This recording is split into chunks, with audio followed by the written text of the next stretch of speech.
this Major Keyhoe? Yes. This is Bob Rourke at WPIN Radio in St. Petersburg, Florida.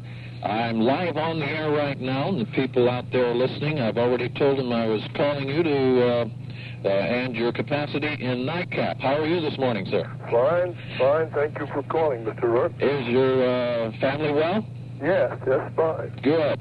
I'm surprised to catch you there. I understand that you've been pretty busy with lecture series around the country. Yes, and some broadcasts and so on. There's been a big outbreak of sightings, as you probably know. I wanted to ask you about those most recent sightings now, if you could give us a little idea on them, and then we'll go a little bit further into NICAP. Well, one important sighting took place down at the Space Agency base at Wallops Island in Virginia, where a strange object was seen flying over the area at very high speed. Now, the principal witness in this case was Mr. Dempsey Bruton, who is the chief of satellite tracking at this base. He saw this object and checked the time with another witness, and they computed its speed at about 8,000 miles an hour. This also brought out an earlier sighting that had taken place in the area in October, where an object had been seen making a very sharp right-angle turn at several thousand miles an hour. Something is completely impossible for any type of missile or jet that we have. Now, that's one case, isn't it? And now, excuse me, was this at Wallops Island area? Yes. This is where they have all of the sophisticated equipment to do this type of tracking. That's right. It's a very up-to-date space agency station. That's where they release the Echo balloons and so on. Was this a visual sighting as well as a electronic sighting?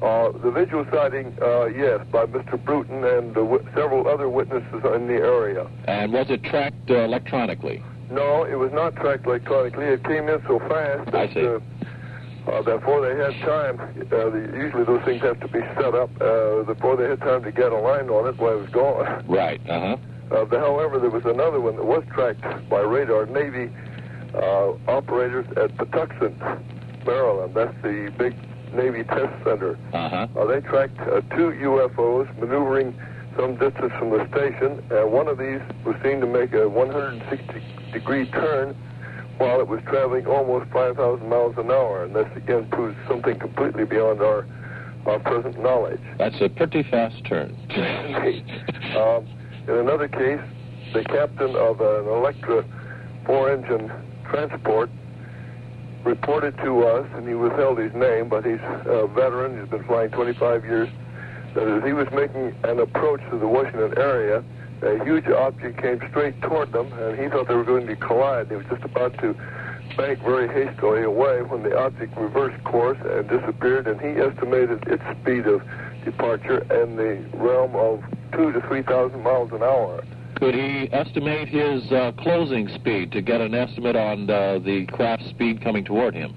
Well, he was coming in at 230. He had throttled down for his final approach, and this was the object came in and matched his speed for a few moments, then turned straight toward him.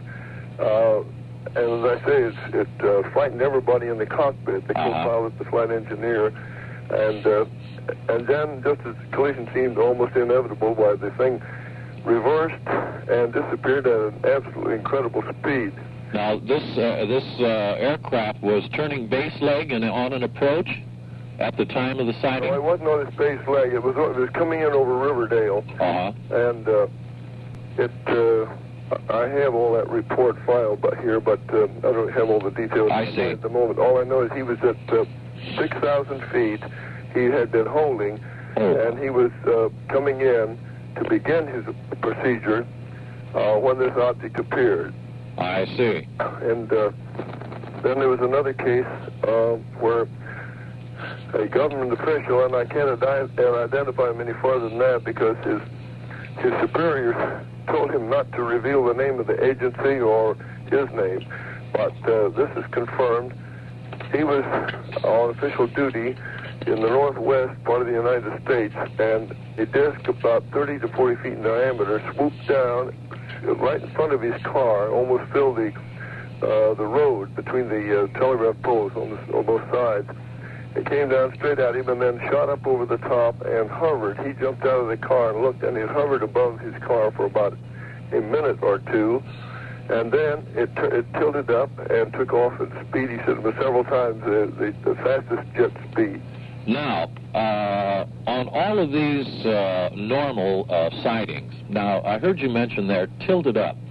Have all of these indicated some incline of the vehicle to propel it? In other words, rather than staying level, they've all inclined to some extent to take off? Well, not necessarily, but quite often you will, where these discs are seen, there will be a report of tilting up for a very steep climb, although some of them have been seen to rise almost vertically without tilting.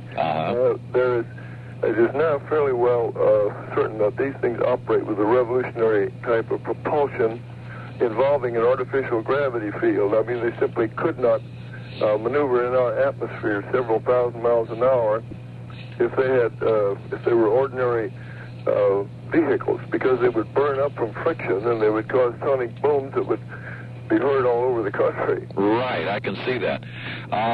Now, these are, you say this is a rash of new sightings. Now, have these normally been in bunches type of thing?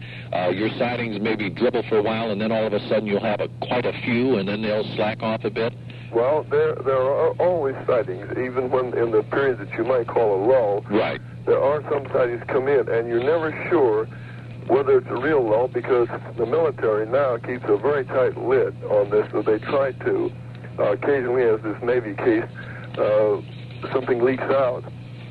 But the Air Force has a regulation, Air Force Regulation 200-2, which prohibits anyone in the Air Force from revealing these things and discussing them with the public or the press without permission and a special direction to do it.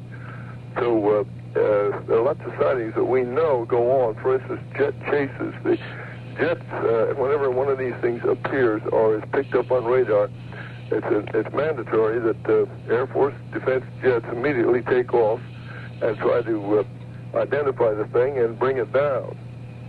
But so far as we know, no jet has ever been able to bring down one of these objects. They're just simply too fast, and they can outmaneuver anything that we have. Do I understand that there has been some jets that have caught up to these, though, and that we've not heard of these jets again? Well, yes, there was one case where an F-89, a two-man jet, pilot and radar officer, chased one of these objects for about 18 minutes. They swung out from the Sioux Locks over Lake Superior, and they were being watched by ground radar, Air Force ground radar. The radar men saw this object and the jet, the F-89, merge on their scope. No mayday call from the plane, and there was no answer when they called it. For 48 hours, our Air Force and the Canadian Air Force and some surface vessels searched a very wide area, about 100 miles radius, and nothing, no oil slick, not a trace. Now, Major Keyhoe, I understand that you are the chairman? The director. Director of NICAP, which would be National Investigation Committee for aerial phenomena. Is that That's right. Basically it? Now, what is NICAP's basic purpose? Could we condense it pretty quick? I know there's a lot to it, but I wonder if you could give me a condensed answer. It has been carrying on investigation for 8 years. We have military aviation space experts and all the other types of experts we need to evaluate cases.